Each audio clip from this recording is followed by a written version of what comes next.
Hi, everyone. Welcome back to In Session with Ashley B. It's me, your host, Ashley Buckner. I'm excited to be here with you today. This is a space for real, thoughtful conversations about being human. We're going to talk about all the things from trauma to faith deconstruction to healing to nervous system regulation. This podcast is for education and reflection, not therapy. I just invite you to take what resonates and leave behind what doesn't. And I just want to thank you for being here for episode 2. I'm going to be really honest, guys. I was so anxious and nervous recording episode 1, which is silly because I had an entire podcast for 9 months. But apparently, I just kind of got into some of my old thought patterns actually around when I was recording last year. And it's interesting because since I moved back to Utah and started kind of working in the religious trauma space, I have noticed my own perfectionism surfacing. And I have struggled with perfectionism on and off like throughout my whole life. And it was at its worst when I was in graduate school. And then I read The Gifts of Imperfection by Brene Brown. And it really helped me kind of untangle some of those core beliefs around perfectionism. And so it's really funny that over a decade later, when I start kind of working in the religious trauma space, doing a podcast, these perfectionistic tendencies started to bubble up again. And I think it's just so related to my religious trauma wounds and growing up Mormon. So, anywho, I had a lot of that come up after the first episode. I was like, oh my gosh, I need to re record. It wasn't good enough. And I was able to really kind of check myself and notice that I tend to fixate on things that feel controllable when I'm anxious. So the podcast feels very controllable.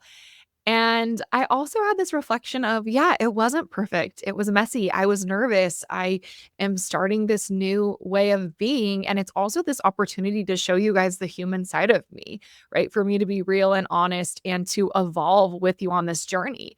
And obviously, this is a submission based podcast. I am responding to your questions. And I think some of my anxiety that's coming up is I know I'm not going to say everything perfectly. Like, I know that, but I have anxiety there, I think, because obviously the online platform which I exist on have been heavily critiqued. And so I know that maybe things aren't going to be said in the right way and taken the wrong way. So I think what I just want to say is I'm going to answer all of your submissions and respond to them from, you know, my human self. And that is going to be imperfect and messy. And maybe not everything I have to say resonates, and that's okay. I'm going to do my best on here. And I find that the podcast will align with those who are able to hold on to that nuance, right?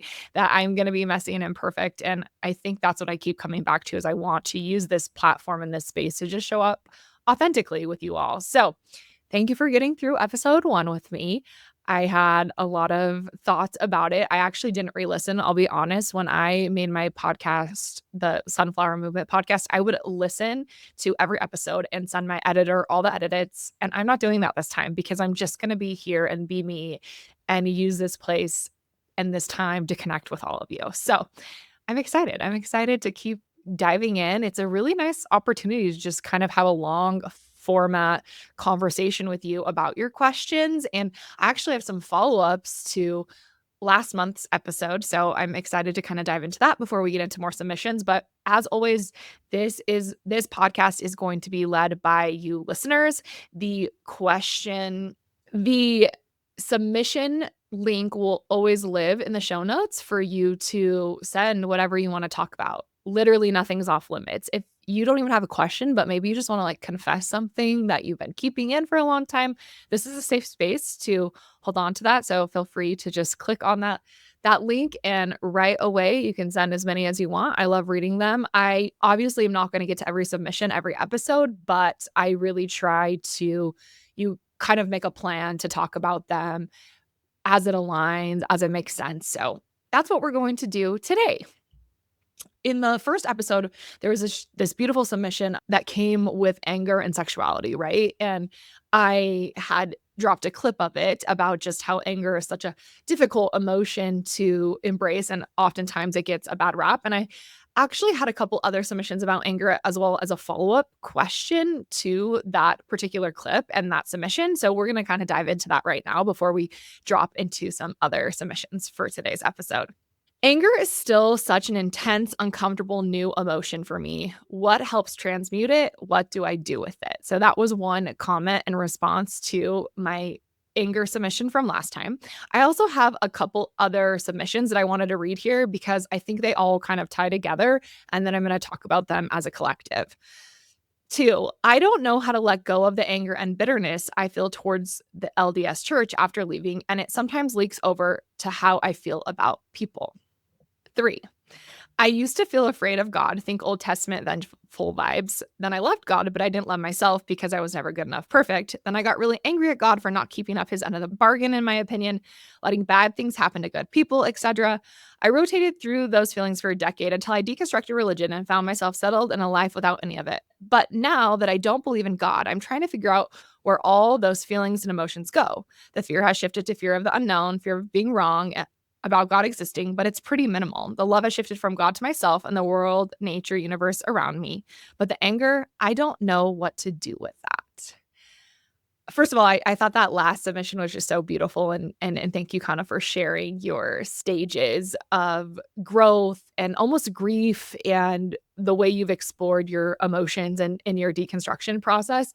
I think I wanted to talk about it right now because of this anger line, but the anger, I don't know what to do with that. Back to submission 2, how do I let go of the anger? The first submission, what helps transmute it? What do I do with it? Everyone's like, what do I do with this anger? What do I do with this anger? And one thing I'm just gonna say right now is, do you have to do anything with it? And I just want you to sit with that for a moment. What makes you think you have to do something with that anger? Where does that come from?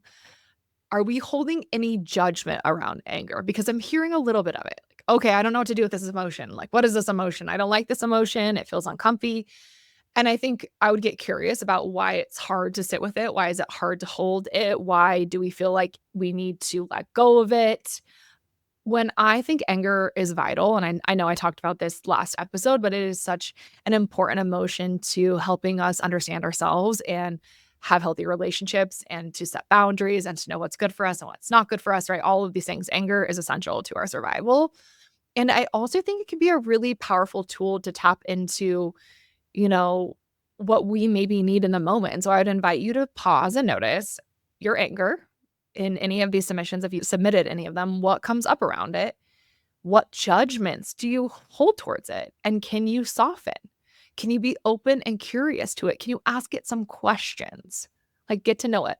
Almost like it's sitting down next to you, having a conversation with it, asking it what it wants to tell you. What does it need? How does it need to feel seen? And this question, what helps transmute it? What do I do with it? Ask it. Is there anything I can do with you? Is there a way you would like to move? And just kind of sit with the stillness of that. Be quiet, be curious, and see what it tells you. And I know maybe that sounds woo woo, but it's actually based on neurophysiology. If you can notice the neurophysiology of where anger lives in your body, if I think about being really angry, where is that at in my nervous system? Where do I feel that physically? It could be anywhere. Maybe it's tension in your arm. So you're just going to really notice that tension. You're going to be really curious about it. Ask it some questions, get to know it. And try to soften to the anger because again, I think a lot of all of these submissions kind of in my opinion were like I have to get rid of it. It's not supposed to be here. I need to let it go. And I actually don't think you need to let it go. I think you need to befriend it. I think you need to make friends with your anger and allow it to be a part of your process and a part of your journey. And to kind of circle back to that second submission, I don't know how to let go of the anger and bitterness I feel towards the LDS church after leaving, and it sometimes leaks over to how I feel about people. I think when we are so focused on letting go and we need to let it go, that's when it does leak over because we're trying to shut down something that's actually just very much a part of our process and part of our healing. And I do think that we can get stuck in our anger. I think that's a very real thing. However, I think it's also this part of our process where can we be angry? Can we notice? Can we be curious? And then can we maybe seek what's underneath that anger? Right? And being curious about that. So oftentimes anger is like an iceberg and anger is just the tip of the iceberg. And then what's underneath it can be sadness, grief, fear, all of that hurt, pain, but anger can feel more comfortable to feel in our body than those underlying, maybe more primary emotions. So your anger is real, it is valid, it needs to be seen, heard, and believed. And also, can you drop a little bit deeper to get curious about what's underneath it? And maybe you're like, Ash, there's nothing underneath it. I'm just pissed off. Okay, so let yourself be pissed off. Let yourself be mad at the church. I think when we let ourselves be mad and we let that process happen, it can allow us to have movement because we're not trying to shut it down. So hopefully that helps offer some other ideas about anger. I will be straight up with you. When I'm really angry or I'm really mad, I like to do one of two things. One, I like to go on a run or move my body or walk or lift heavy weights and just like work through that emotion. And oftentimes what I'll do is I'll just set an intention at the beginning of the movement where I'm going to move through whatever I'm feeling. And that intention will create a body brain pathway, and it moves it. I don't necessarily think about being mad the whole time I'm running, but it just naturally starts to move through my body. The second thing I really like to do is I like to rage journal. I write just exactly how I'm feeling. I'm not gonna lie, like a couple weeks ago, I was PMSing and I was so upset at my husband and I just like raged in my journal, and it made me feel so much better because I didn't want to rage at him, right? But I needed to let it out. I needed to release it. And whenever I journal, I just write whatever comes up and I let it not make sense, and I try not to judge it and just let it be there. I know that sometimes journaling can be activating if you come from high control religion because you may have, been told you had to journal. So I think that's a delicate balance. But even if you don't want a full on journal, just on a piece of paper, write whatever comes to mind. It doesn't need to be like this beautiful long process. It can be just like this purging of your feelings. And I find that can really help me. One, it allows me to release some of the anger and also can really help me tap into what's underneath it. Fear, sadness, anger, not anger, fear, sadness, hurt, pain, right? Anger's in the forefront, what's underneath it. So let me know if you give those a try. Keep me posted on if you have any other additional questions about anger. I think my last thing I want to say on this, if anger is something that's really difficult for you to tap into and it's really difficult for you to be in your body, it might be worth considering doing therapy or a body-based approach or working with someone who has more experience with somatic work and helping people increase their emotion regulation skills. Sometimes we do need support to do that stuff. I also really like the book Atlas of the Heart by Brene Brown. It just is such a great overview of all of the emotions we can feel and experience. So I think a lot of times when we're trying to build a relationship with any emotion, whether that be anger or grief or disappointment or guilt, whatever it is, it can be helpful to have a really good understanding of what those emotions are. So Atlas of the Heart by Brene Brown is a great resource. All right, let's jump into some more submissions for this episode today. Also, I don't think I said happy Sunday if you're listening. Happy fast and testimony meeting.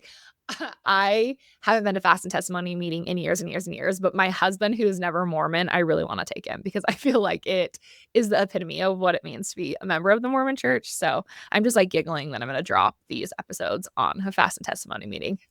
Anywho, all right, let's dive in. This is kind of a really long submission, but this is why I do this and why I'm here. And it was really beautiful. So here we go. Hi, Ashley. I can't begin to tell you how happy I am that you've decided to resume the podcast. The sunflower movement got me through one of the most difficult times of my life, and I'll be forever grateful.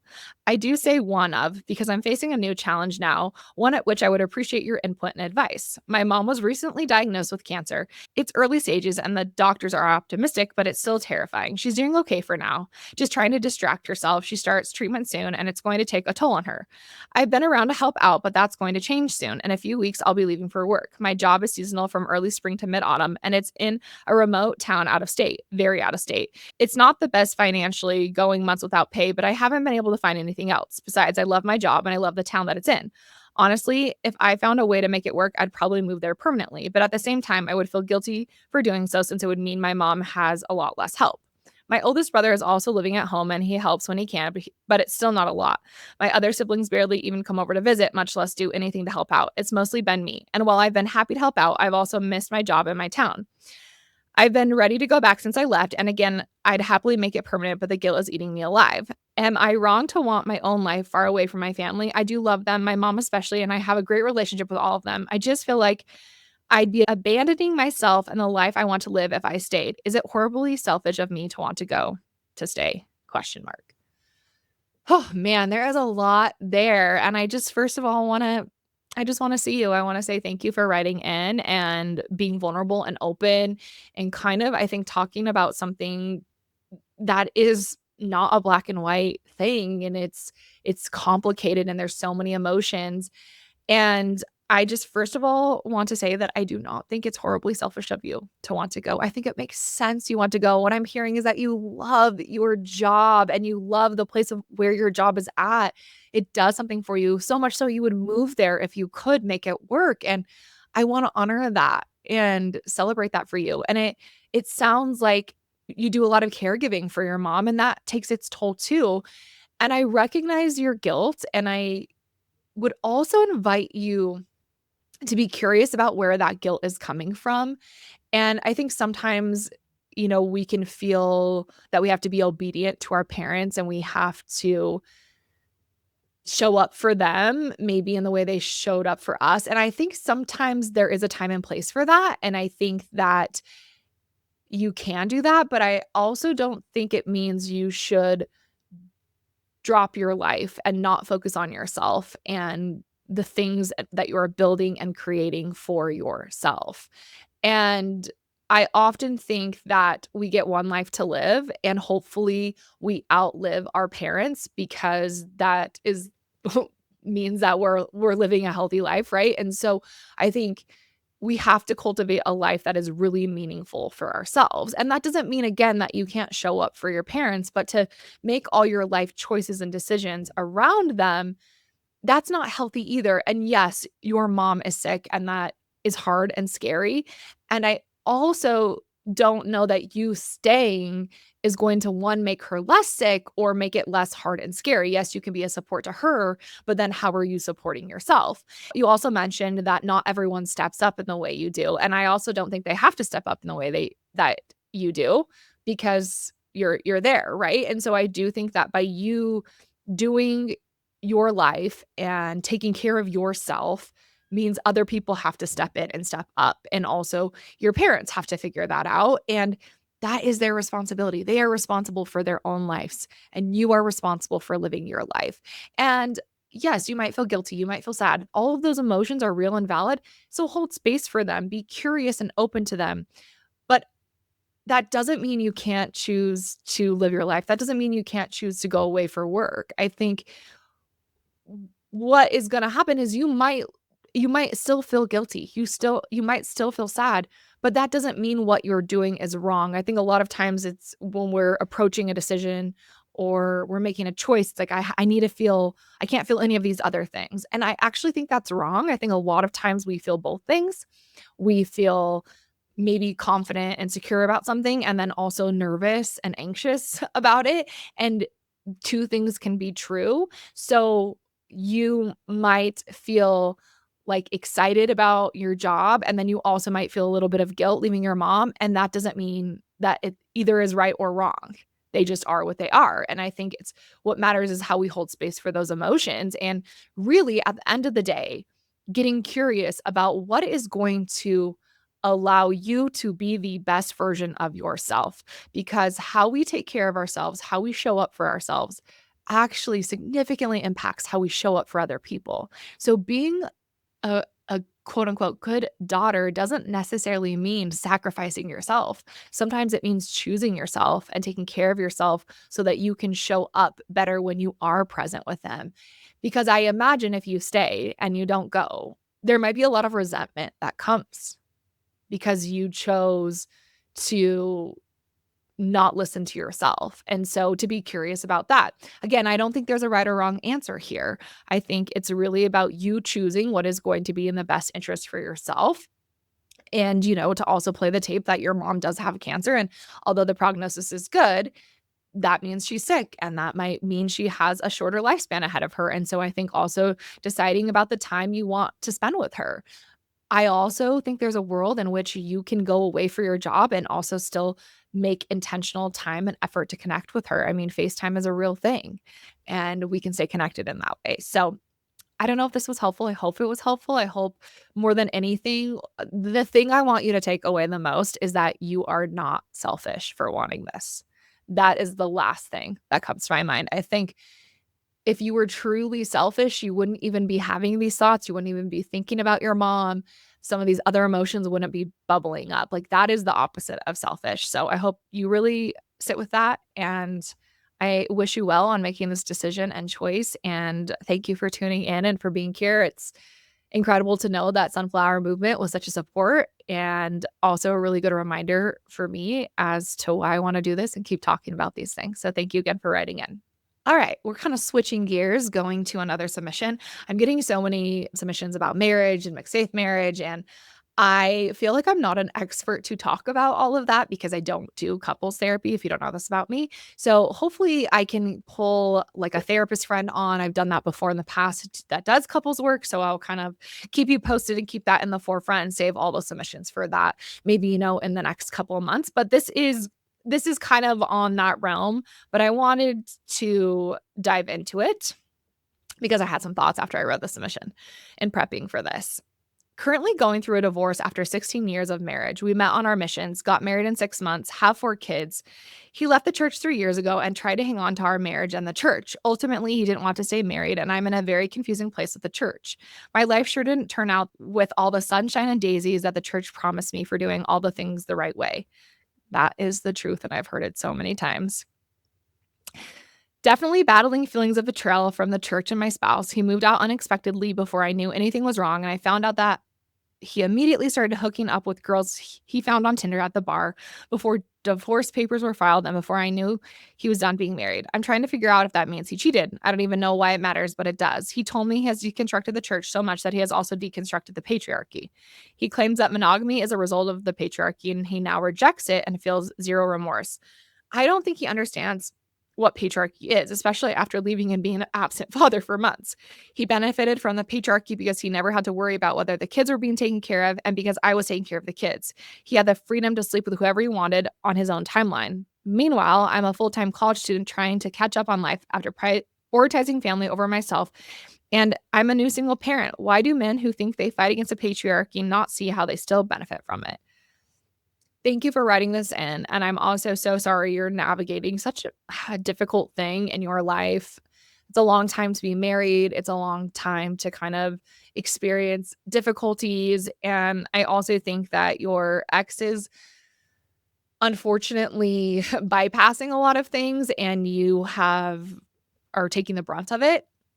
Obviously, disclaimer, I take everything with a grain of salt. I don't know the full context of the story. I'm just going based off what I read. So again, this is not therapy. This is meant to be educational and reflective and invite conversation. I'm also not going to say everything perfectly, but immediately what came up for me when I read this submission is I think a lot of times when people leave high control religion, they almost swing to the opposite end of this spectrum and they bypass what's happening in the middle. So it kind of sounds like to me, he's kind of he doesn't believe in monogamy and he's deconstructed the patriarchy and he's like kind of justifying maybe sleeping around and doing some things he shouldn't have been doing because he was still married by saying all of these things. And I think it's becoming a justification for his choices and decisions when I don't actually get the sense that he has fully deconstructed because I'm with you.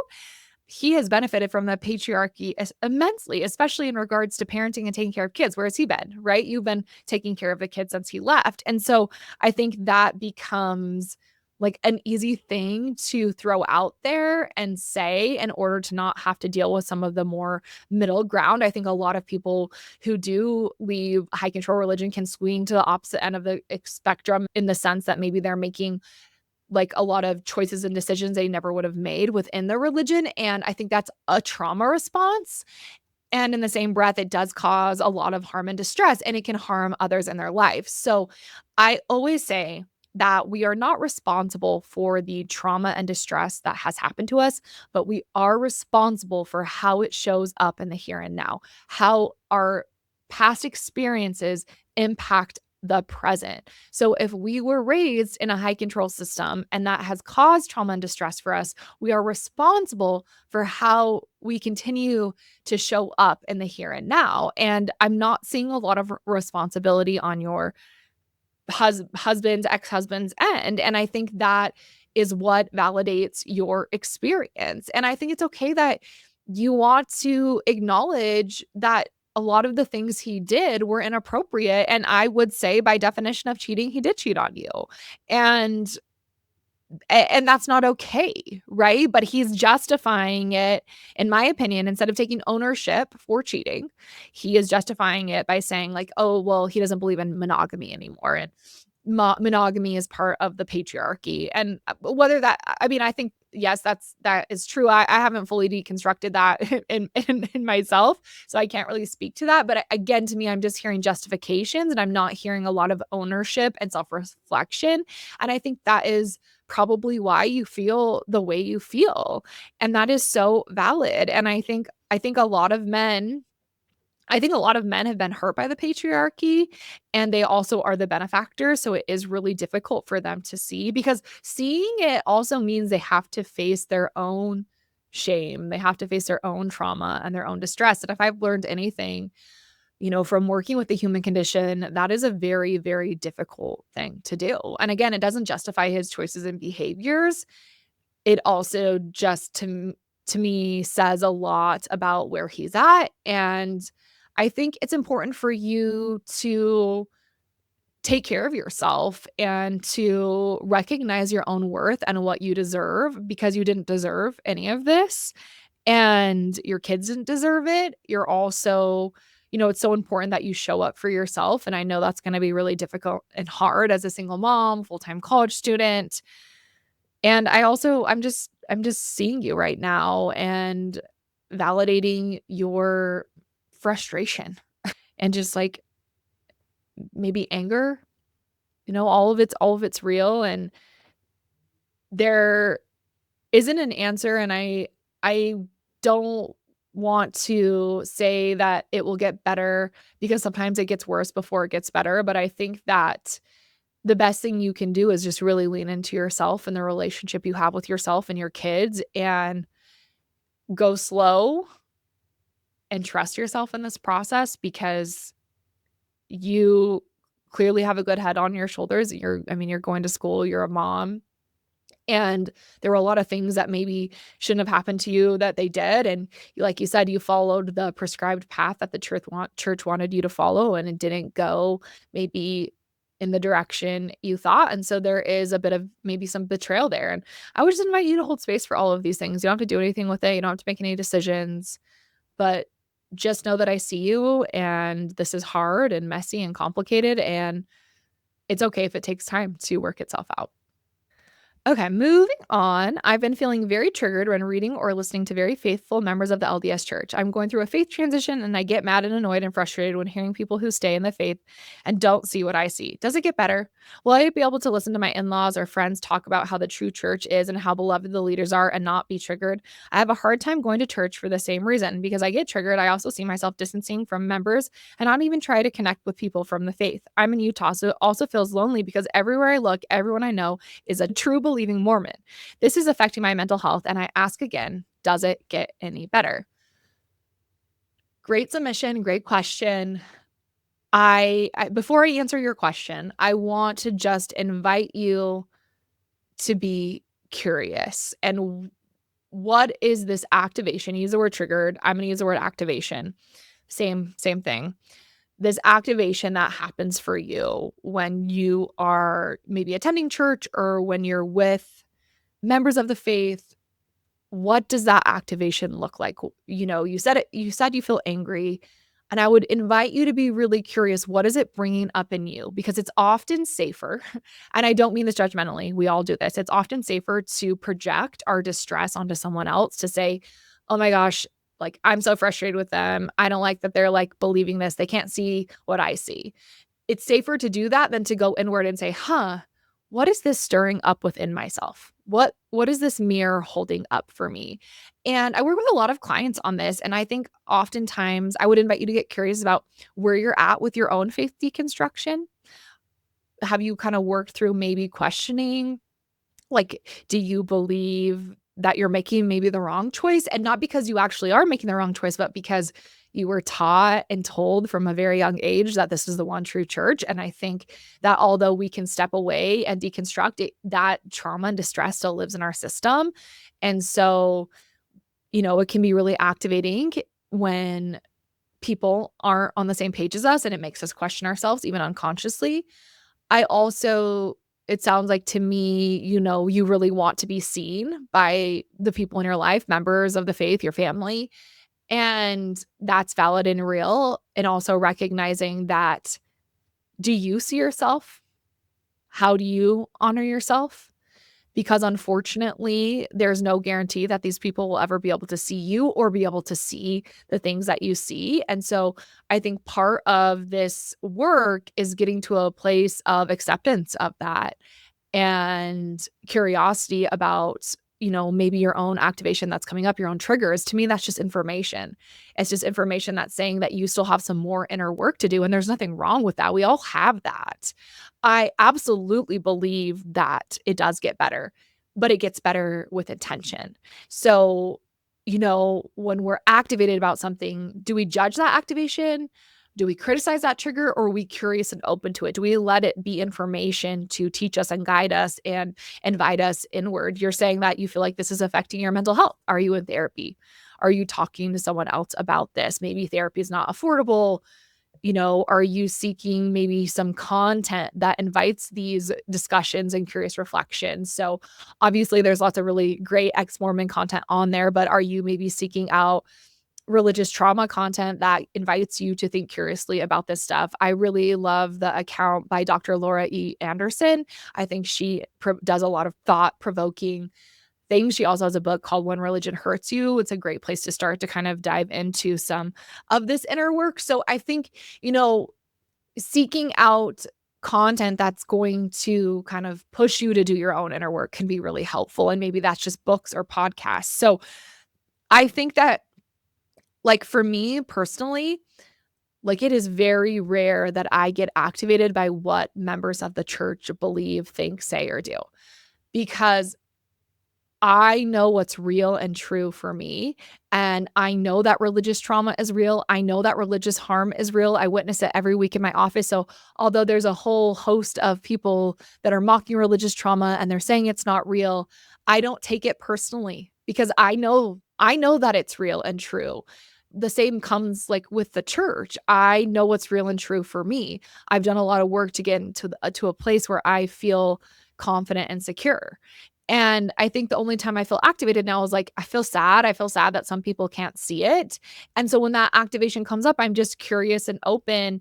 And a lot of times it invites me to think about, okay, well, I really want them to see it, but me being aggressive and angry isn't going to help them see it. So how do I soften to maybe invite some more curious, open conversation about it? So I think your activation is real and you're absolutely not alone. I mean, I work with people on this all the time. And really the starting place that we always go back to is their relationship with themselves. How are you working on yourself? How do you see yourself? How do you understand, you know, how you feel about all of this? It's also okay to take space. It's really hard sometimes to do our inner work when we continue to return to an environment that's activating.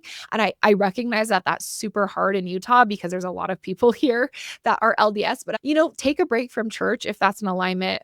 Seek out places that are more diverse. Like, I love coffee shops or yoga studios or just places where diverse people are coming together. And not because you need to like sit and connect with everyone, but it kind of maybe can allow you to have some space away from it. So I think that is a great step.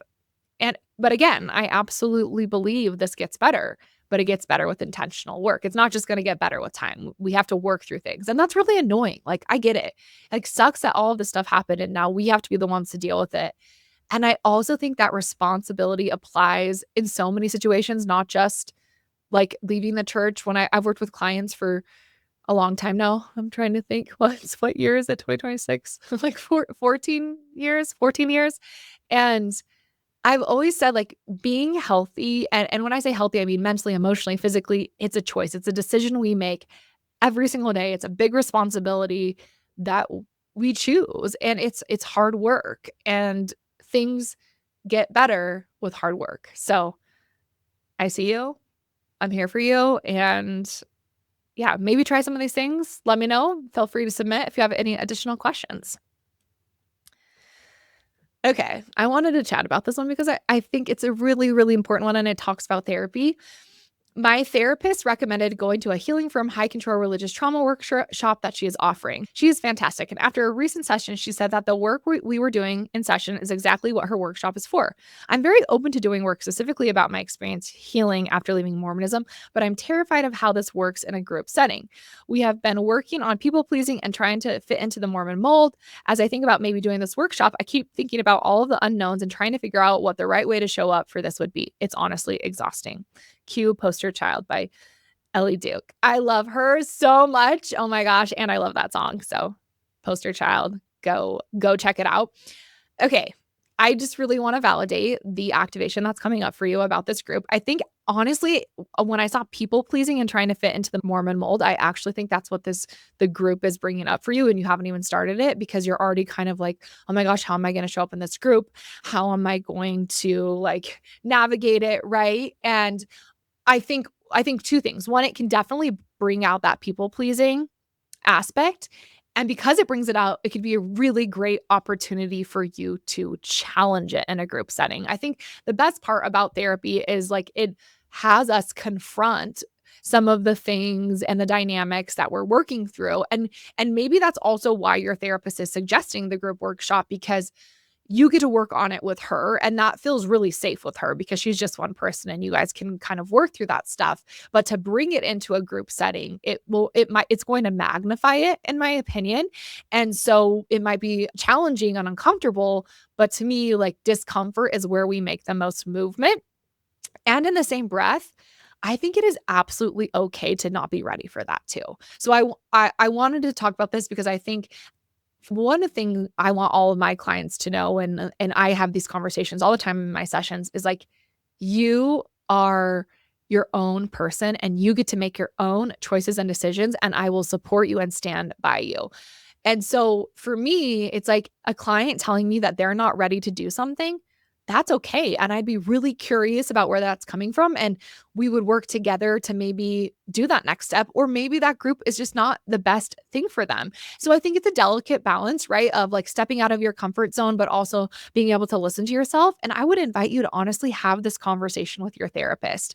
For me, the most meaningful work I do with my clients is when they bring up stuff and they're maybe nervous to talk to me about it, or they don't want to let me down, or whatever. And I'm like, no, let's talk about it, please. Because I think one thing that happens a lot when you leave high control religion and you start working with a therapist is you will unconsciously or consciously put that therapist in a position of authority, and that they have authority over you. And I think with my clients, that's the thing I want to step out of the most, because you just came from a system that had authority over you. And I don't want authority over you. I want you to have authority over you. And I think that's what's also coming up for me in the submission, is that you get to choose what is best for you. And I think it's so important to have that conversation with your therapist and kind of navigating that together. And I would talk to her really directly about some of the things that are coming up for you. And maybe she has more insight on how the group could be supported for that. But yeah, I hope this helps. And it's okay to be scared and nervous about doing a group, and you also don't have to do a group. And so just to be like curious and open to that. And if you have a conversation with your therapist, let me know how it goes. And thank you for writing in. Okay, last submission, and we're going to end. I actually am getting through all my submissions today. I was much more intentional at planning this out. So I'm proud of myself for that. Okay. It's disheartening with religion how confirmation bias is used and feelings are manipulated. I grew up LDS and recently have chosen I don't believe it anymore due to the overwhelming evidence that contradicts itself. I've had many conversations with active members trying to find why the LDS church was true, and all answers were different. I've picked apart the polygamy argument more times than I can count using scripture, history, prophet, declaration, doctrine, and member testimonies. And yet, the single thing I hear most is ignore what you see because the church is already true. How can I function with integrity if I'm just following the crowd that claims a belief system is true despite counter evidence? I'm just really sad that what I once knew, believed, lived with my whole heart is just a psychological control system. I mean, we see that everywhere, not just in the LDS church, but the effects are devastating.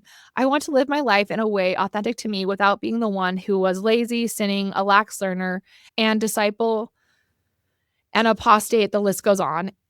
Anyways, thank you for hearing what I've wanted to cry out loud. Thank you for sharing. All of this is real, true, valid. And I'll be honest, the thing that stood out to me the most was your line about wanting to live with integrity. And I think for many members of the church, many church apologists, many people maybe turning a blind eye or putting things on the shelf, or, that line you said, ignore what you see because the church is true. They are not living with integrity. I think one way that you survive Mormonism is to not live with integrity. And I am not judging those people. I think it's a trauma response because the truth and the reality is too hard to sit with. But I just want to celebrate and admire your ability to live with integrity, to reclaim that part of you and to know that that is something you value and that is important to you. It is very difficult to do within a high control system. And I think it's really disheartening to watch people continue to live without that. One thing I often think about, and just in not only just working with like the population I work with, but living in Utah and knowing so many Utah, like so many Mormons, and the amount of deception that happens in this religion. I mean, so many people are lying to their partners about things that they're doing behind closed doors. I mean, kids are lying to their parents, again, out of complete survival. Like, it just creates a lot of deception. And I think that's how you survive such a rigid, controlling system. And it's super unfortunate because I think integrity is an incredible value. And the Mormon church, in my opinion, lacks it. When I think about integrity, I think about how our thoughts, our actions, our words are in alignment with each other. And the system of Mormonism is not. And you can see that in something like even the recent garment changes, right? We're just going to change the rules, but we're not going to acknowledge the harm and the distress that these modesty standards have caused for years and decades. And I think that then bleeds into the members. This entire system is out of integrity. So I admire and respect everyone that kind of can tune in to their own integrity and know that that is a value for you. And it is absolutely heartbreaking. And there's so much grief. I don't think that's talked about enough. There's so much grief that comes from deconstructing the thing you have always believed in. And I don't have the answer on what makes it better. I think time makes it better, but I also know it's gonna bubble up. I think I even have moments where that grief bubbles up. Not so much of I really never felt the spirit or like the core beliefs, but the grief bubbles up for me on wishing life was different, that I was raised differently. And I've made so much meaning, from like leaving Mormonism and within my grief, but there's still times where I just wish it never happened. And I think that's so true here. Like, there are times when you wish you didn't know what you know. Like, you wish it could just all be true, but it's not. And that's heavy and hard. And I see you. So you're always welcome to cry out loud here. And thank you for writing in. And thank you everyone for all of your submissions and tuning in this week. I'm feeling so much less anxious today in doing this. And I feel like more authentic and present and here with you all. So thanks for being on this journey. And I'm excited just to see where the road takes us in the coming months. And I thank you for showing up authentically in your submissions and for being here. And we will be back next month. Thank you for listening. Again, take what resonates, take care of yourself, and I will see you in a month. Bye.